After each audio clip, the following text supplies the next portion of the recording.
다시 국회로 한번 돌아가고 싶은 생각은 없어요? 정말 이게 힘든 일이에요. 네, 국회의원 정말 힘든 일이거든요. 해프닝이 한 번 있었는데요. 네. 그 총선 출마 즈음에 조국 혁신당에서 영입 제안이 왔었습니다. 특종?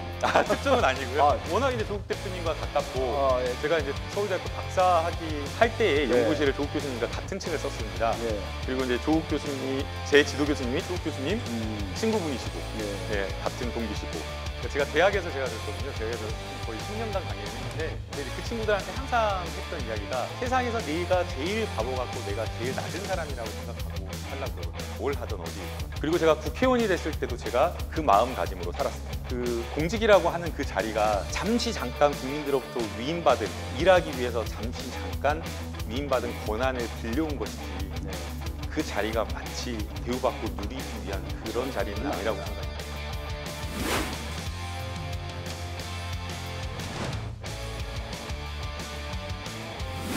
지금 뭐 윤석열 정부 들어서 뭐 의원님이 사실 뭐 국회 계실 때도 네. 가장 고초 아닌 고초를 많이 겪으셨지 않습니까? 네. 뭐 그래서 우여곡절 어쩔 수 없이 또 탈당까지 하셨고 네. 다시 이제 선거 과정에서 복당을 하셨지만 이번에 또 뭐 뜬금없는 소식을 제가 들었습니다. 예. 갑자기 검찰에서 뭐 기소를 했다고 그래서 예, 그러니까 이게 무슨 혐의가 있어서 기소를 하는 거죠? 그러니까 지난해에 사실 언론에서 제기했던 미공개 정보 의혹, 네. 뇌물, 자금 세탁, 뭐 네. 대선 비자금 네. 이런 것들이 별의별 의혹들을 다 제기했었는데 네.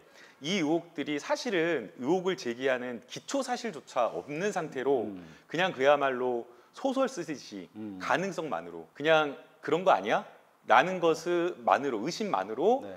기정사실화해서 24시간 떠들었던 겁니다. 그래서 뭐 당시 뭐 지난해 언론 보도가 나왔을 때부터 저는 뭐 그냥 웃으면서 잘 지냈었고요. 뭐 언론에서 막 난리가 났기 때문에 저희 보좌진은 변호사 선임해야 되는 거 아니냐. 막 저한테 영업이 많이 들었습니다.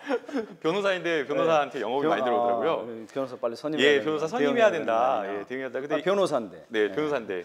근데 일체 불법이 없었기 때문에 법정에서 증거 능력이 없지만 거짓말 탐지기 하자라고 하면서 저는 변호사 선임을 안 했었고요. 지난해부터 1년 4개월 동안 검찰에서 전화가 한 번도 연락이 오지 않고 압수수색도 들어오질 않았었습니다. 심지어는 미공개 정보 의혹을 제기를 뭐 4가지를 했는데 미공개 정보 의혹을 제기를 하면 제가 하다못해 누구와 가깝게 지낸다거나 아니면 누구로부터 어떤 정보를 받았다거나 이런 제보가 있어야 하는데 그런 제보도 없었고 심지어 미공개 의혹을 제기하는 그 가상화폐 4개 중 3개는 당시에 99.6% 거의 99% 손해보고 있었던 상황이었습니다. 검증이 좀 이렇게 제대로 이루어지지 않은. 그러니까 그다음에 당시 뭐 이렇게 속보 경쟁이나 이런 걸 하면서 또 경마식 보도, 경마 저널리즘에 좀 약간 빠져 있는 경향들을 보였었는데 좀 사실관계 확인이 좀 필요하다라는 생각이 드는데. 근데 그런 정도였으면 검찰이 기소할 이유조차 없었던 거 아닙니까? 그렇죠. 그래서 지난해 아무것도 기소를 못 하고 있었던 상황이었고요. 1년 4개월 동안. 예, 근데 그러다가 갑자기 한 2주 전에 연락이 온 겁니다. 아, 기소 2주 전에? 예, 출석을 해달라고. 그래서 당연히 법률적으로 뭐 문제가 될 게 없다라고 생각을 했기 때문에 역시나 이번에도 변호사 없이 혼자서 갔습니다. 혼자서? 예. 근데 출석해서 이제 조사를 한 4시간 반, 5시간 조사를 받는데 고발된 혐의로는 물어보지 않고 거의 반절 이상을 재산 신고로만 물어보더라고요. 예, 그래서 이게 왜 고의적으로 재산 가상화폐 신고를 누락한 거 아니냐 이렇게 물어봐서 이상하다라고 생각을 했는데 일주일 만에 위계에 의한 공무집행 방해로 전격 기소를 한 겁니다. 그러니까 의원님께서 이제 국회의원 시절에 재산 신고하는 과정에서 가상화폐 이 재산 신고를 누락한 게 고의에 의해서 재산 신고를 누락한 거다. 그게 위계에 의한 공무집행 방해다. 이렇게 기소를 한 겁니다. 근데 뭐 이미 국회의원 임기도 끝나시고 뭐 아무 실효가 없는. 그러니까 원래는 이게 그 재직 중에 그 부실 신고하거나 그럼 뭐 과태료, 경고 맞습니다. 뭐 아닙니까 이거? 징계나 과태료 처분을 받는 거고요. 그러니까요. 그리고 가상자산은 심지어 가상자산은 재산 신고 대상도 아닙니다. 네, 그렇죠. 예, 만약 이게 뭐 범죄가 된다라고 한다면 저뿐만 아니라 지금 현역 의원님들 다 기소돼야 될 맞습니다. 텐데. 예, 장차관이라든가 장차관님들, 예, 장차관이나 저뿐만 아니라 가상화폐 거래하신 의원님들이 아니, 가상화폐뿐만 아니라 지금 너무나 많은 재산 사람들이 계속 나오고 신고하면서 네. 약간의 뭐 수치 오류라든지 이런 누락 것들이 되신 분도 많죠. 누락 예. 되신 분들이 많을 텐데 너무나 많죠. 그분들 다 기소해야 되는 형평성, 법의 그러니까요. 형평성이라면 예. 그래서 아주 새로운 선례를 남겨 새로운 학설을 들고 와서 법리를 들고 와서 이제 갑자기 기소를 한 겁니다. 그러니까 의원님 말씀 보면 이게 뭐 가상화폐와 관련해서 뭔가 여러 가지 의혹들을 찾다 보니 이제 결국은 의율할 수 있는 것이 요거밖에 없다라고 판단해서 기소를 한 거군요. 근데 또 보니까 이상한 점이 예. 원래는 기소를 못 하고 있었는데 네. 사건 배당을 또 달리했더라고요. 아. 예, 그러니까 아마도 이거는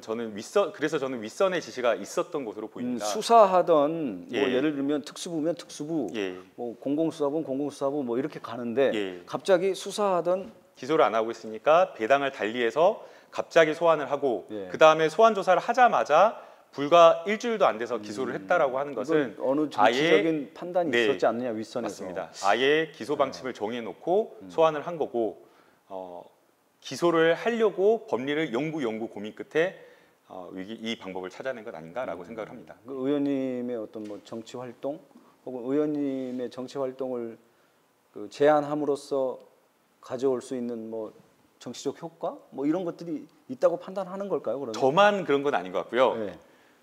잘 보시면 알겠지만 저만 그런 게 아니고요. 저 조사 받은 날 임종석 실장님도 같이 출석해서 조사를 받았습니다.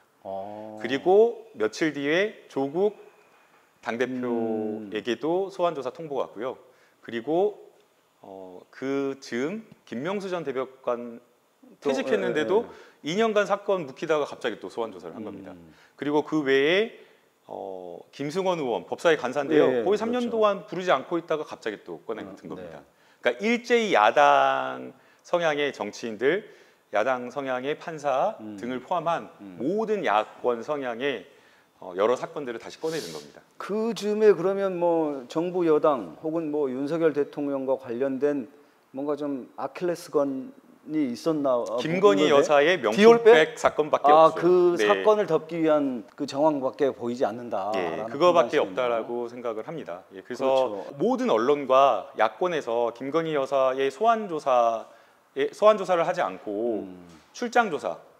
그렇죠. 검찰이 소환을 김건희 여사에게 당했다라고 하면서 봐주기 수사를 했고 실제 불기소 처분으로 서울중앙지검에서 결론을 내린 이것이 결국에는 김건희 여사에 대한 특혜다라고 하면서 모든 언론이 비판을 하자 결국에는 야권에 대한 균형 맞추기 수사 그리고 문재인 전 대통령님을 타겟으로 해서 그렇죠. 모욕 주기를 하고 국민의 눈을 돌리려고 하는 그런 의도가 있는 것이 아닌가라는 문재인 생각이 전 듭니다. 대통령에 대한 수사도 지금 뭐 급속도로 가속 페달을 밟고 있는 상황이잖아요. 예. 뭐 조만간 뭐 언론에서는 뭐 문재인 대통령 이제 부부 수사가 압박하면서 조만간 뭐 소환 조사할 것 같다라는 뭐 이런 뉘앙스까지 이제 풍기는 상황이더라고요. 보니까. 그러면서 언론에서 상대적으로 김건희 여사의 명품백 사건은 사라진 거죠. 보도에서 사라지고 줄어들고 이런 그러니까 민심에서 좀 동떨어지게 만들어 버리는 이런 어떤 정치적 전략 고도의 목적이 있지 않았느냐라는 생각을 하시는 거군요. 많은 분들이 이제 그런 의견들을 이야기를 하시고 하는데 어쨌든 우리 국민분들이 또 현명하시니까 여러 가지 좀 판단하셔서 냉철하게 또 다음에 정권 심판을 한다든지 또 그런 부분에 대한 검찰 개혁에 대한 문제들도 지금 되게 많이 나오고 있는 상황이어서 그렇지 않아도 이게 저도 한번 여쭤보고 싶었는데 지금 현재 민주당의 어떤 검찰 개혁안들 이게 그냥 가속 페달을 좀 빨리 밟으려면 어떤 것들이 좀 필요하다고 보시는 거예요? 그러니까 결국에는 소수의 정치 검찰 조직을 망치는 그 정치 검찰을 박멸하는 게 제일 중요하다고 생각을 합니다. 제가 소환 조사를 남부지검으로 갔는데요. 거기 남부지검에서도 저를 되게 반갑게 맞이해 주시면서 화장실에서도 응원해 주신 분 계셨고요. 아, 그래요? 예, 복도에서도 응원해 주신 분을 만났습니다. 검찰청사에서. 검찰청사에서요. 예. 그러니까 묵묵히 일하시는 책임감을 가지고 묵묵히 일하시는 분이 대다수라고 생각을 합니다. 그런데 정말 저희가 얼마 전에 정말 안타깝게 돌아가신 국민권익위 국장님도 계셨듯이 사명감을 가지고 책임감을 다하면서 일하시는 분이 대다수인데 조직을 망치는 그런 어떤 소수의 정치 공무원들, 정치 검찰, 그게 저는 제일 문제라고 생각을 합니다. 그분들 예. 검찰이 가진 수사권이라고 하는 것은 정말 양날의 검이기 때문에 아주 엄정하게, 아주 절제되어서 행사되어야 되는데 지금 윤석열 특수부를 비롯한 윤석열 사단의 이 정치 검찰은 그야말로 목적을 가지고 이재명 당대표 수사도 역시 마찬가지였다라고 생각을 하는데요. 이재명 당대표를 죽이기 위해서 다 경찰이나 검찰에서 이미 불기소 처분한 것을 윤석열 사단이 가가지고 다시 끄집어 올려가지고 다시 재수사해가지고 사건을 바꿔가지고 불기소 처분한 걸 기소로 바꿔버리고, 문재인 대통령님 사건도 역시 마찬가지입니다. 3년 동안 제3자 뇌물죄로 수사해도 아무 진술이나 여러 가지 혐의점을 찾지 못해서 그대로 그냥 놔뒀던 것을 다시 캐비넷에서 꺼내서 이제는 뭐 경제공정태자라고 하면서 뇌물죄로 지금 수사를 하겠다라고 하는 것, 결국에는 기소로 아니면 모욕 주기로 이런 식으로 가겠다라고 하는 거거든요. 결론은 뭐 검찰 인사권을 진 그 대통령이 바뀌어야 그건 가능하지 않을까라는 생각도 드는데 예. 요즘 그 정치 얘기로 잠깐 돌아가 보면 그 당내에서 민주당 내에서 보면 이게 반명연대라고 해서 우리 저 경기도청을 중심으로 해서 모이시는 분들이 계시더라고요. 예. 그 이분들 좀 어떻게 좀 보고 계세요, 의원님께서는? 초월회인가요? 예. 초월회부터 해서 또 이제 뭐 어느 분은 뭐 도정자문위원회, 그다음에 뭐 산하기관으로 뭐 누가 이렇게 가신다는 저는 다 정치인들 모두가 지금은 자기 개인의 욕심을 내려놓아야 될 때라고 생각이 됩니다. 누가 뭐 하겠다 그 욕심 부질없다고 생각합니다. 지금은 대한민국이 후퇴하고 정말 민생이 다 거꾸러져 가지고 국민 개개인의 삶이 다 무너지고 있습니다. 민주당의 정치인들, 정말 진보 진영에 있는, 중도를 포함한 진보 진영에 있는 모든 정치인들이 개인의 욕심, 개인의 정치적 목표를 다 내려놓고 다시 집권을 위해서 함께 뭉쳐서 뛰어야지 무슨 뭐 반명령대니 지금 친명이네 빈명이네 이게 뭐가 중요합니까? 저는 부질없다라고 생각을 하고요. 그런 어떤 개인적인 목표 이게 아니라 무도하고 무능하고 무책임한 이 윤석열 정권을 심판하기 위해서 다음에 정말 이 윤석열 정권을 심판하기 위해서, 집권을 위해서 함께 분열하지 않고 뛰는 게 너무나 중요하다라고 생각을 합니다. 국회 지금 의원 6, 7, 8 한 3, 4개월 되셨는데 다시 국회로 한번 돌아가고 싶은 생각은 없어요? 정말 이게 힘든 직업입니다. 국회의원? 네, 국회의원 정말 힘든 직업입니다. 해프닝이 한번 있었는데요. 그 이제 총선 출마 즈음에 조국혁신당에서 영입 제안이 왔었습니다. 비하인드 스토리인데요. 특종? 특종은 아니고요. 조국혁신당에서 워낙 이제 조국 대표님과 가깝고, 무소속으로 계실 때, 무소속으로 있을 때 조국 대표님과 워낙 가깝고, 제가 이제 서울대학교 박사학위 할 때에 연구실에 조국 교수님과 같은 층을 썼습니다. 그리고 이제 조국 교수님, 제 지도 교수님이 조국 교수님 친구분이시고, 같은 동기시고. 제가 몇 년 전에 이제 이재명 대표 인터뷰를 한번 한 적이 있었는데 정말 비슷한 말씀하셨거든요. 그래요? 정말 역시 제 선배님이 같습니다. 그 정치인이라는 게 이게 뭐 자기 욕심이 아니라 국민이 원하는 대로 그 순응하면서 그 길을 위해서 묵묵하게 헌신하는 공복의 역할, 충복의 역할을 충실해야 한다. 뭐 이런 말씀을 하셔서 아주 똑같은 그 대학 선후배 또 이게 후광이 있지 않나 이런 생각이 들고요. 저는 이제 제가 나오는 날까지 그냥 제가 대학에서 제가 그랬거든요. 대학에서 한 거의 10년간 강의를 했는데 그 제가 이제 중앙대에서 강의를 했습니다. 근데 그 강의를 한 과 학생들이 하필 이 친구들이 서울대를 목표로 한 친구들입니다.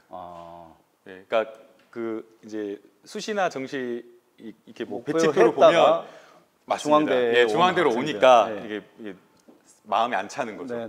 그리고 이제 각 지역에서 굉장히 정교해서 뭐 1등부터 10등 안에 드는 친구들이다 보니까 자존감이 굉장히 높고 좀 그런 게 있더라고요. 근데 이제 그 친구들한테 항상 했던 이야기가 세상에서 내가 제일 바보 같고 내가 제일 낮은 사람이라고 생각하고 살라 그러거든요. 뭘 하든 어디에 있건.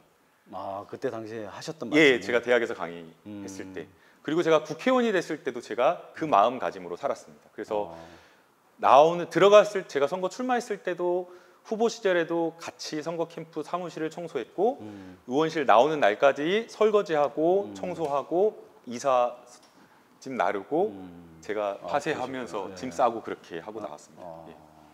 그래서 그 공직이라고 하는 그 자리가 잠시 잠깐 국민들로부터 위임받은 일하기 위해서 잠시 잠깐 위임받은 권한을 빌려온 것이지 네. 그 자리가 마치 대우받고 누리기 위한 그런 자리는 아니라고 생각이 듭니다. 맞는 말씀입니다. 그리고 그거를 상담받는 친구들이 꽤 있거든요. 아, 그래요? 상담하러 오는 친구들이 있어요. 예, 그러니까 정치가 하고 싶다고 하는 친구들이 꽤 있는데 예. 그런 친구들한테 제가 꼭 그런 말씀을 하시는군요. 하지 말라고 20번, 30번까지 말하는 경우. 아, 정치하지 말아라. 네, 아. 좋은 직업이 아니다. 예. 예. 정말 하고 싶다라고 하면 본인의 어떤 커리어를 쌓고 정말 마지막에 할 일이 없을 때 하는 게 맞다라고 이야기해 줍니다. 할 일이 없을 때. 예. 할 일이 없을 때 최종적으로 최종적으로. 예. 와. 그만큼 힘든 직업입니다. 너무 뭐 말씀 나누다 보니까 시간이 벌써 벌써 이렇게 됐나요? 예, 1시간 가량 된 것 같은데 우리 마지막으로 GMTV 구독자님 또 안산 시민 국민 여러분들께 마지막 인사 말씀 나누고 아까 그 처음에 인사했을 때 정말 모시기 어렵다고 했는데요. 네. 모시기 너무 쉽습니다. 예. 네. 방구석 백수이기 때문에 불러만 주시면 언제든지 그래도 뵐 수가 뭐 있고요. 지금 퇴임 이후에 인터뷰 예. 응하시는 건 처음이시죠? 그렇습니다. 맞습니다. 네. 정식 인터뷰 제가 처음 응하는 거고요. 네. 불러만 주시면 언제든지 또 네. 함께 또 인사드리도록 하겠습니다. 네, 오늘 나와주신 김남국 의원님 감사드리고요. 또 좋은 자리에서 뵙도록 하겠습니다. 네. 감사합니다. 네, 감사합니다. 네.